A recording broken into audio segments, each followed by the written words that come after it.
After last week's thrilling, exhilarating, yet heartbreaking prison break episode, Andor takes a big old deep breath and kind of sets up for the finale. Andor decides to not go the Game of Thrones route with its penultimate episode, but more a traditional penultimate episode where all the chess pieces are moving around the board, setting up for the epic finale. But that doesn't stop it from having the classic Andor politic-y scenes of two people sitting down and talking. You're just like, oh boy!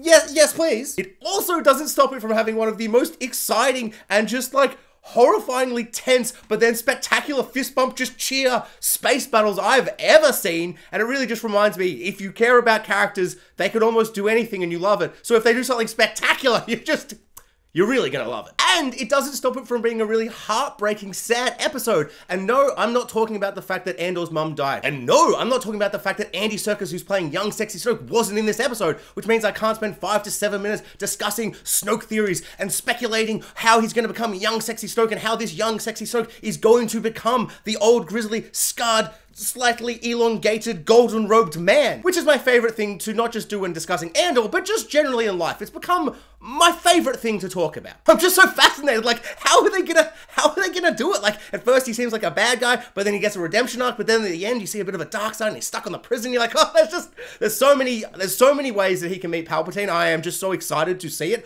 Hopefully in the finale, but I can see them waiting for season 2. He wasn't in the episode. We're not gonna talk about it. I am in fact talking about the biggest loss this week.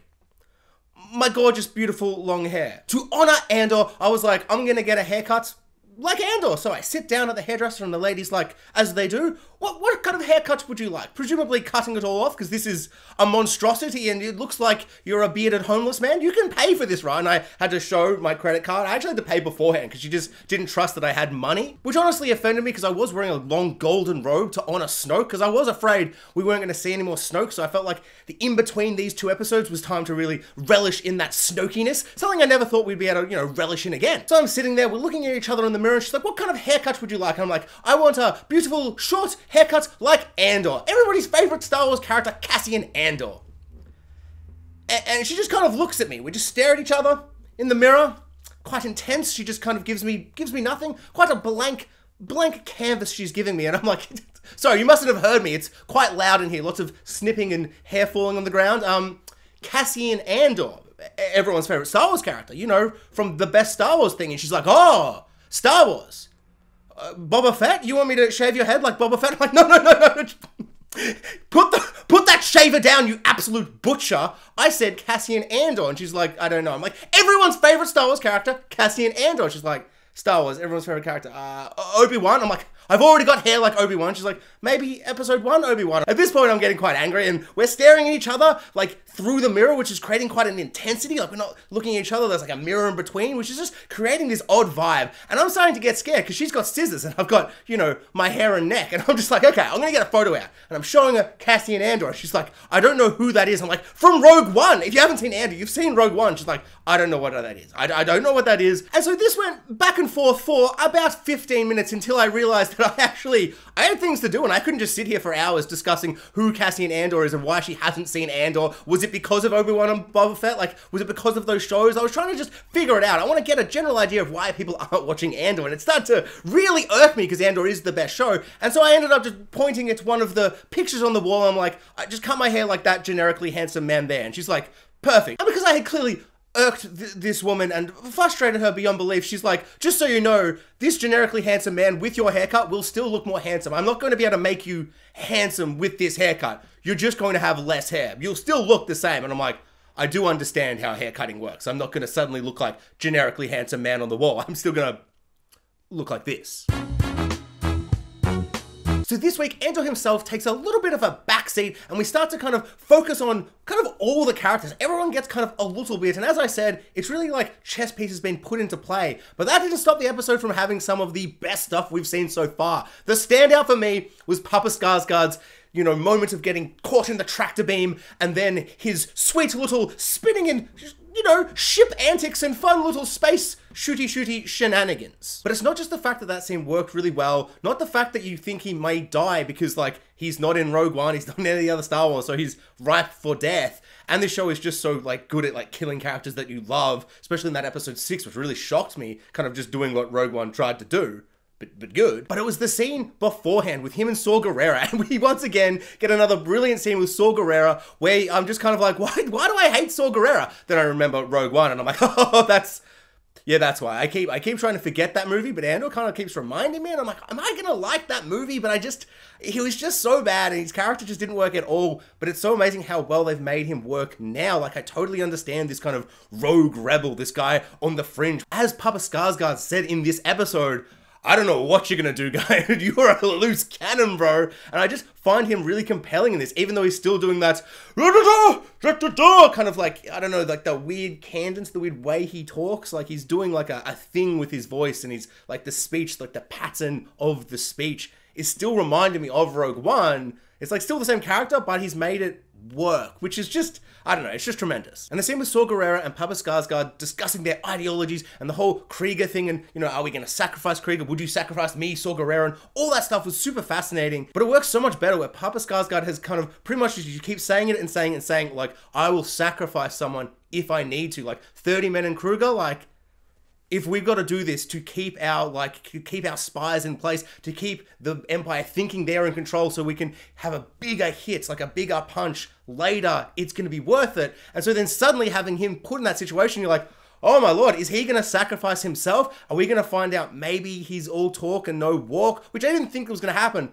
But it's still a possibility because everyone in the show is so human. You never know what's going to happen when it comes down to it. And I thought that was just a really fascinating way to kind of put him in a situation where suddenly we're questioning everything he said, but also presuming like, okay, he's definitely going to have to sacrifice himself for the cause. Like, it's such a tragedy because he's one of the big main players, but like, you know, he's going to have to do the thing that he's claimed everyone else is going to have to do if it comes to that. But then that's a little bit of a twist and surprise that actually he's a sweet pilot and there's all these secret parts of the ship and he floats out the things, hits the big tractor beam dish thingy that's suddenly on this ship I've never seen before, which is kind of funny, just the way it looked. And it was just so crazy to see such a big space battle and it's so contained, but I was just so tense. Like when the 4 TIE fighters came out, I'm like, oh my god, he's so dead. How could he possibly survive? And he's spinning around, hitting with one shots, acting like Han Solo is the worst pilot you've ever seen in your life, making Anakin Skywalker look like a toddler. It was so good. Then the laser beams coming out the sides, and he does the spin. I'm just like, I actually screamed out with laughter. I mean, you'd be surprised. I was emoting like audibly while watching, but it's such a fist bump moment, such a great moment. And then I love the contrast where it's that scene. You're like, oh, what an end to the episode.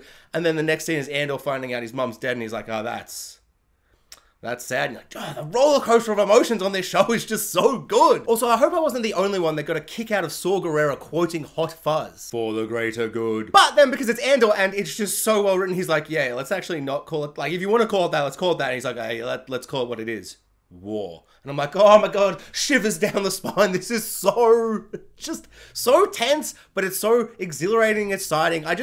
I'm still in awe. Every week I'm in awe of how good this show is doing. It's just doing such little small things to make this rebellion just feel so rich and just kind of horrifying. And just like, it's exciting to see it slowly build.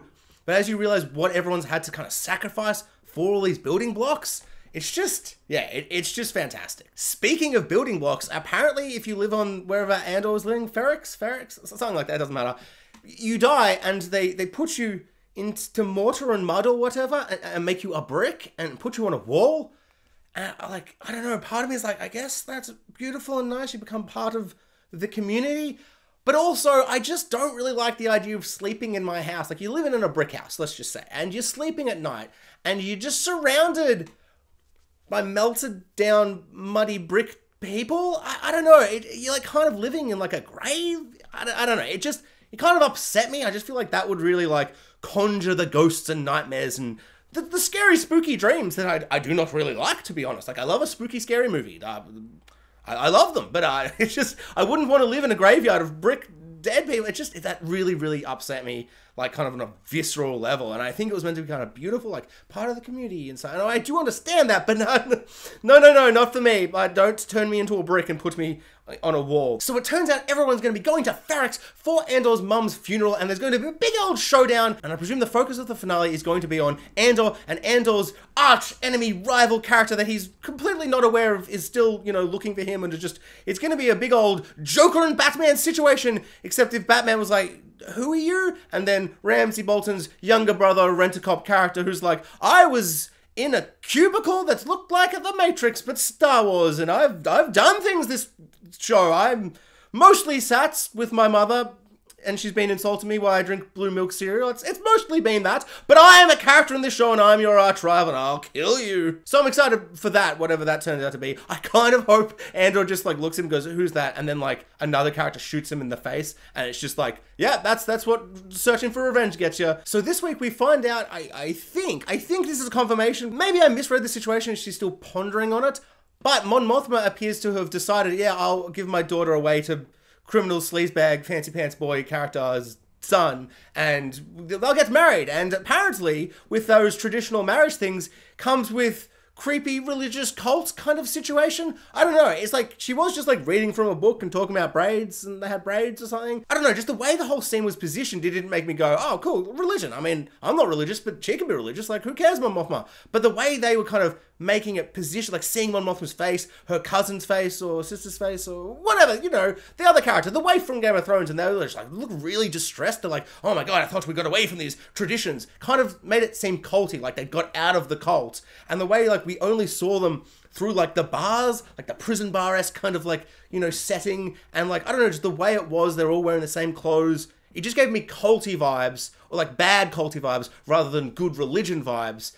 And I don't know, maybe I'm misinterpreting that, but it might just be that Mon Mothma is horrified she's selling her daughter away, and that's why she's so scared. And I'm interested to see if that's going to be fleshed out more. Like, is there going to be some really weird stuff going on with this marriage, or is it just going to be that she's marrying off her daughter who's underage, which is a bit gross. But, you know, this was a long time ago in a galaxy far, far away, so who am I to judge on people's traditions and thingies? You know, I mean, each to their own, but her face made me go, seems like a bad idea, Mon Mothma. Seems like maybe not worth it. But also, the rebellion good, empire bad. So worth it. And once again, coming back into that really rich, strong theme going through this series, especially with Mon Mothma and Papa Skarsgard, what are we going to sacrifice for the rebellion? And for Papa Skarsgard, he's like, not my life, because I actually am the best pilot who ever lived, which is good by me, because I was so nervous. I'm like, if he dies and isn't in season 2, I'm gonna be so disappointed. Like, I love that, like, there'll be stakes, like, oh, he died, anyone can die.